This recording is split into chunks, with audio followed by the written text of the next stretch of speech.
Welcome viewers to the Preaching Humanist with David Oliverio, that is I, where no God is required for a life of love, joy, peace, fulfillment, meaning, and purpose in life.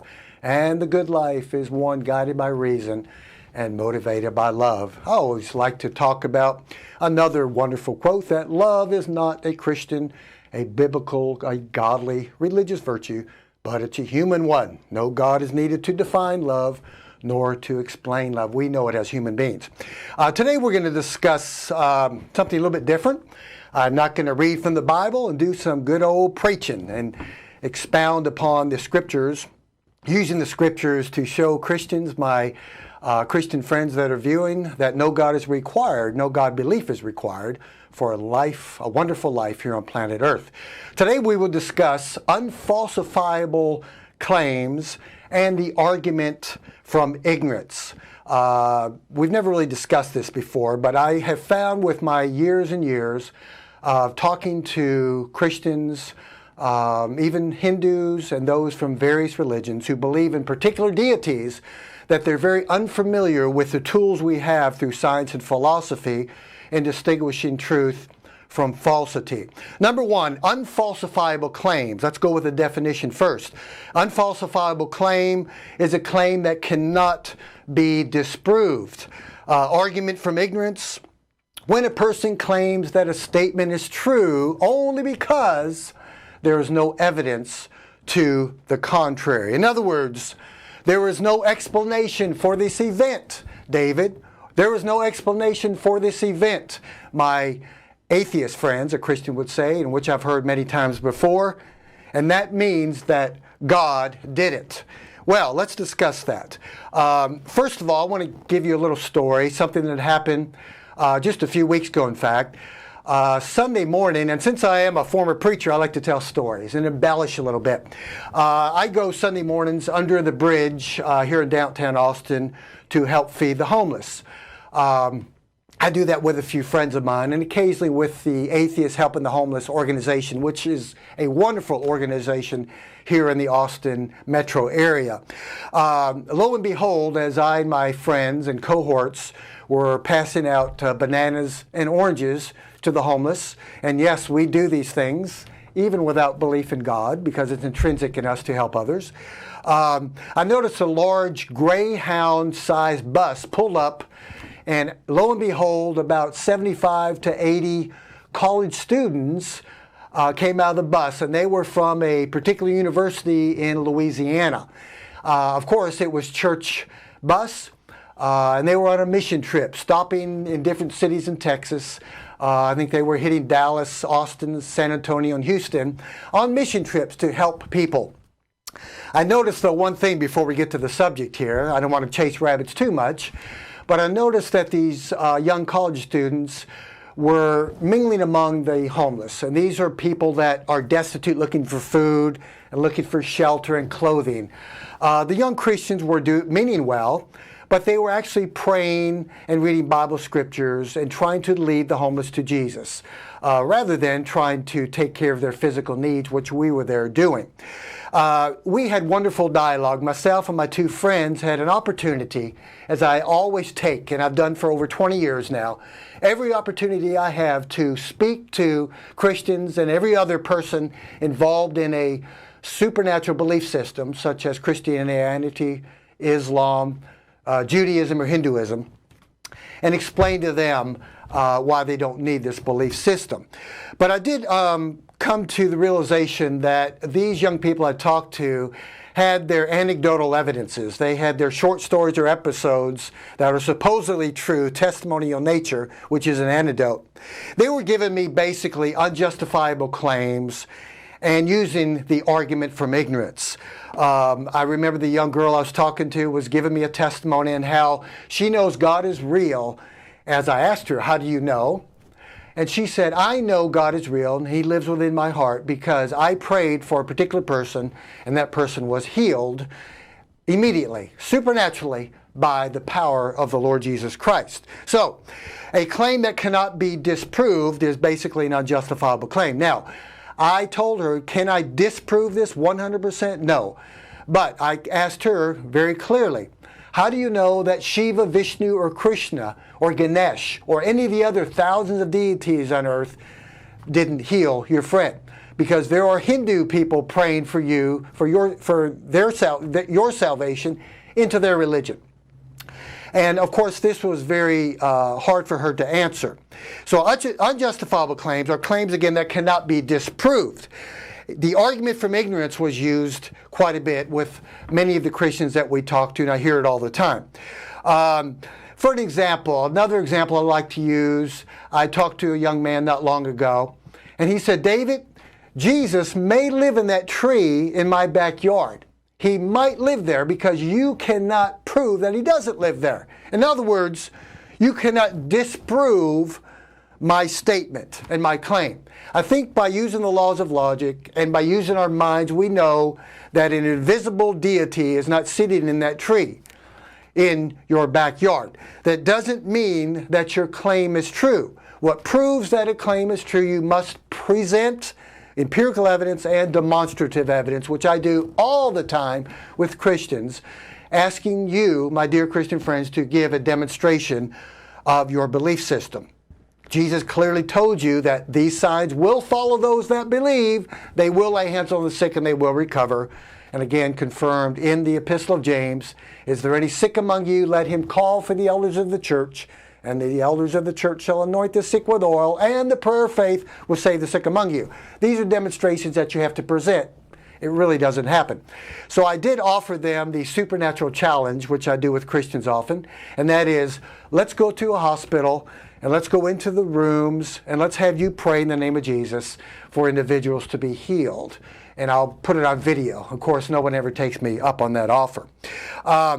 Let's move along with some other topics and other quotes from various people. Carl Sagan's dragon in the garage analogy is one of my favorites. And those of you watching that are unfamiliar with the argument from ignorance and unjustifiable claims may learn from this.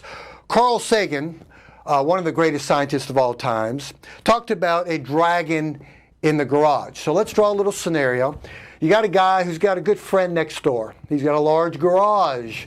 And he makes a claim that a dragon, a fire-breathing dragon, lives in his garage. His friend is the known skeptic of the neighborhood, or the friendly neighborhood atheist, like myself and others like me.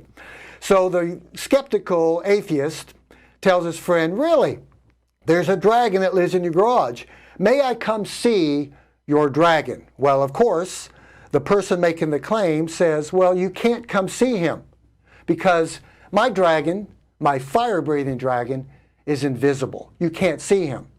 So the skeptical friend says, all right, I've got some flour, some baking flour in my kitchen. Why don't I put the flour on the floor of the garage, and let's see if your fire-breathing dragon will leave some footprints so we can see the evidence of your pet fire-breathing dragon in the garage. Well, of course, the one making the claim says, well, no, he is hovering above the floor of the garage. He will not leave footprints because he's hovering in the air above the floor of the garage.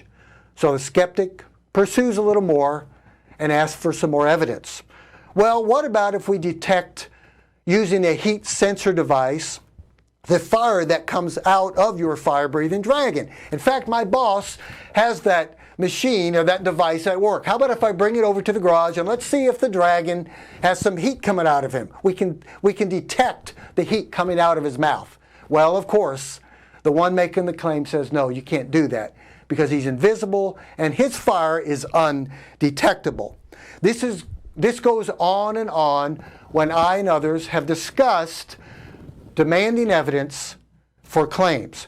Claims must present truth. You must bring about evidence with a claim. Just because you make a statement to be true does not necessarily make that statement and claim true. You must present evidence. Another analogy I like to use when I discuss these things with Christians and other religious people, Bertrand Russell's teapot analogy. Bertrand Russell was a great British philosopher who lived from 1872 to 1970. His analogy was a teapot orbiting around the sun using gravitation, like the other 8 planets that rotate around using gravity around the sun in our little tiny speck of our galaxy and solar system. The 8 planets, the 4 terrestrial rocky planets, and the 4 gaseous planets. The analogy goes, there's a teapot. Someone claims there may be a teapot that circles and orbits the sun just like the Earth, Venus, Earth, and Mars, and Jupiter, and so forth. You cannot disprove that that teapot is real. It's invisible, it's undetectable, but it is there, and you cannot disprove it. Actually, it doesn't work that way, folks. I think most of us know by using logic and reason and testing and looking for empirical evidence and demonstrative evidence that you're not going to find a teapot orbiting the Earth, orbiting the sun.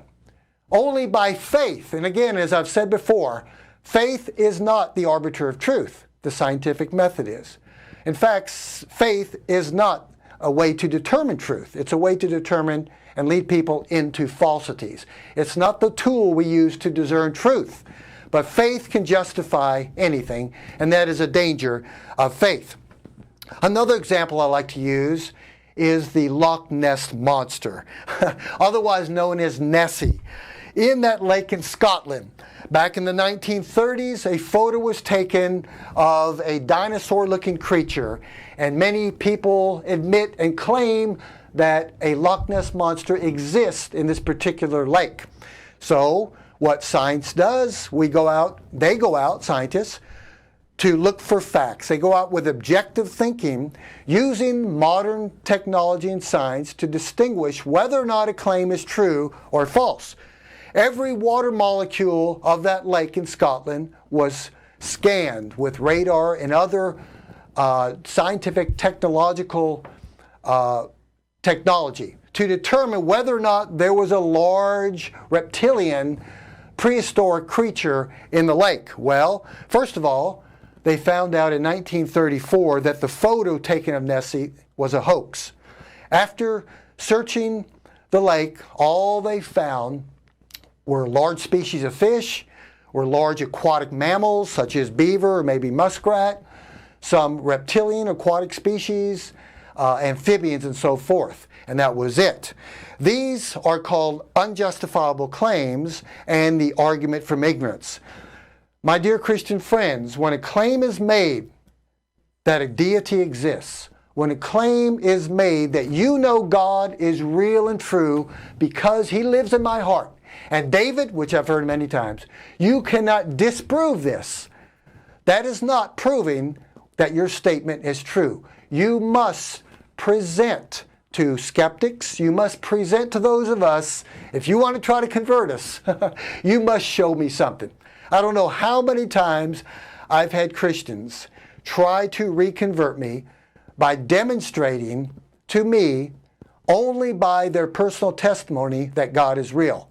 That is not a testimony, folks. That is not evidence, and that is not proof that an invisible Father figure lives in the sky and who lives in your heart. You must present something more. So understand this. Just because your claim cannot be 100% disproved, it does not make your claim and your statement true. It must be tested. Using the filter of reason, only those things that are true will get through it. You must apply the filter of reason, which is called critical thinking and analysis. Argument from ignorance, you cannot make a statement and believe it's true without evidence. So I hope this has helped you, my dear Christian friends, to understand that there are tools that we humans use to determine what is true and what is false. And just because I cannot disprove your claim and your statement does not mean that your statement is true. You begin to think, you begin to wonder, you begin to doubt. For by doubting we come to inquire, and by inquiring we perceive the truth. That is my job as the preaching humanist, to sow seeds of doubt and to allow you, my dear Christian friends, that are on the fringe, on the outside of Christianity, that are applying some reason and rationality in your life in many things, except you're holding on to faith in the supernatural. And I'm saying, apply the critical thinking to it. As you do in every other area of your life, apply it to the supernatural. Apply it to when you read the Bible.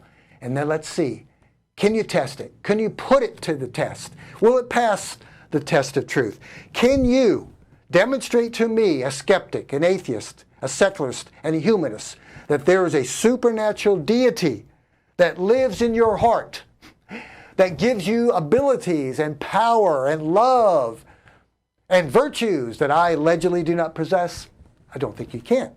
And I would be willing to have any of you try, do everything you can. In fact, there's a gentleman, a scientist, who has $1 million in the bank overseas, and he would give to any Christian, anybody who believes in the supernatural, that can demonstrate something other than the natural world. He will give you $1 million, but it must be verified. It must be on video, and it must be in a scientific setting with people that can verify it, see it, and put it on video. No one yet has taken him up on the offer. Just like no one yet has taken me up on my offer when I've asked you to give me a supernatural demonstration like Jesus clearly told you to. So I hope this has helped you understand what unfalsifiable claims are and the argument from ignorance. So stay tuned. We will get right back to another episode coming up shortly. So thank you for watching the Preaching Humanist with David Oliverio, and have a wonderful day.